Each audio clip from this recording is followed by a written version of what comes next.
O professor lê em voz alta para as crianças, para os seus alunos, ele possibilita que as crianças entrem em contato com essa magia, com esse encantamento que é descobrir que aquele texto, aquelas marcas, aquelas palavras que estão no livro, elas podem significar histórias, cenas, personagens, emoções, suspenses.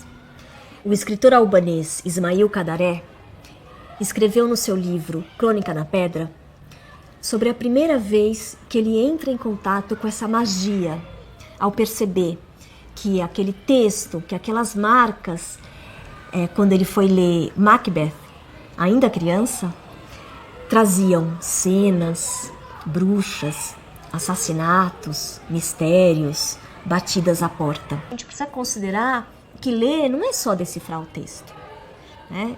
Decifrar o texto é um aspecto da leitura, mas a leitura envolve outros aspectos. Então tem uma série de ações, por exemplo, que nós fazemos quando lemos, né? Nós, leitores mais experientes, fora da escola, na vida, no mundo, que são ações que nos ajudam a ler melhor. Quem conceituou isso muito bem foi a pesquisadora argentina Délia Lerner, no livro Ler e Escrever na Escola, o Real, o Possível e Necessário.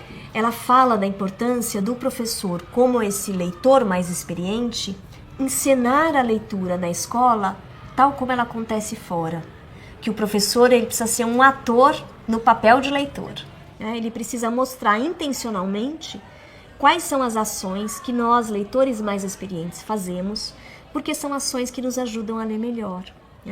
Então, entre essas ações, a gente pode citar, por exemplo, saber escolher um livro, antecipar aquilo que a gente vai ler a partir do título, da capa, do nome do autor, conversar sobre o que a gente leu, expressando a nossa opinião, dando as nossas impressões, ouvir o que outros leitores têm a dizer sobre aquele texto, pular trechos que não nos interessam naquele momento, voltar ao texto para poder fruir de novo uma passagem bonita, marcante, ou para compreender melhor certo aspecto do enredo, indicar a leitura para outros leitores, enfim, são ações que a gente faz e que fazem parte de comportamentos leitores e que precisam ser ensinadas. São conteúdos também da escola. Isso precisa ser ensinado para as crianças quando estamos formando-as como leitoras.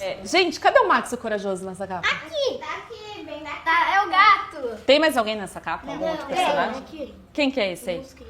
Mosquito! Marcelo. Será que esse mosquito também é corajoso? Mosquito.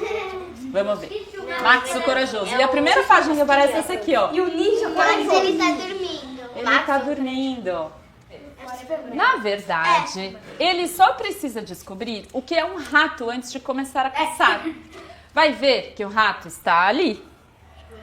Max explora a lata sem medo. Rato, você está aí? Como seria a voz do Max, gente? O corajoso? Ai, eu acho que Mais seria fininho? igual a do Lourenço. Oi, rato, você está aí? Tipo assim? Ele teria confiado nele mesmo que o rato iria ser aquele e ele ia devorar ele. Pois é. Quem que vocês acham que é o próximo que vai aparecer? Monstro. Quer fazer o favor de acordar, seu rato? Eu sou o Max, o corajoso, e vim caçar você. O tamanho desse monstro, gente. Olha aqui a diferença do tamanho na página, ó. Esse monstro vai comer isso, vai demorar muito tempo. O monstro tá ocupando as duas páginas aqui, não tá? Olha do rato, onde tava o ratinho. Olha do coelho, ó. Olha o tamanho do monstro.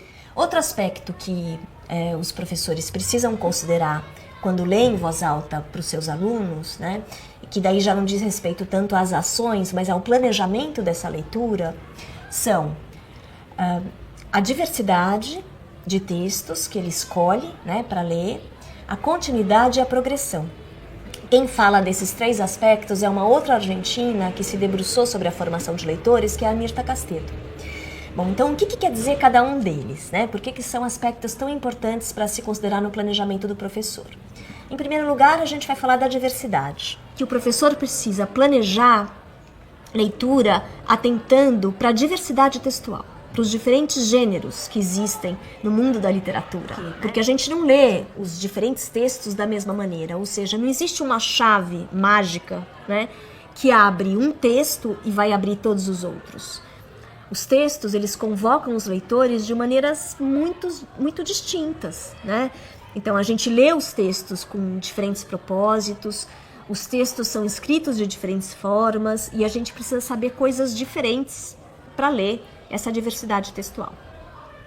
Um outro aspecto diz respeito à continuidade. Então, o que isso quer dizer? Quer dizer que não adianta eu ler eventualmente uma poesia, eventualmente uma fábula, né? Para eu formar o leitor da poesia, da fábula, do conto de fadas, do conto moderno, do livro ilustrado ou livro-álbum, eu preciso garantir uma continuidade no tempo. Garantir que a criança possa voltar, possa visitar, possa frequentar esses textos continuamente, muitas vezes, né? O crítico norte-americano Harold Bloom, ele dizia que a leitura ela é uma atividade acumulativa. E, finalmente, um outro aspecto é a progressão. O que isso quer dizer?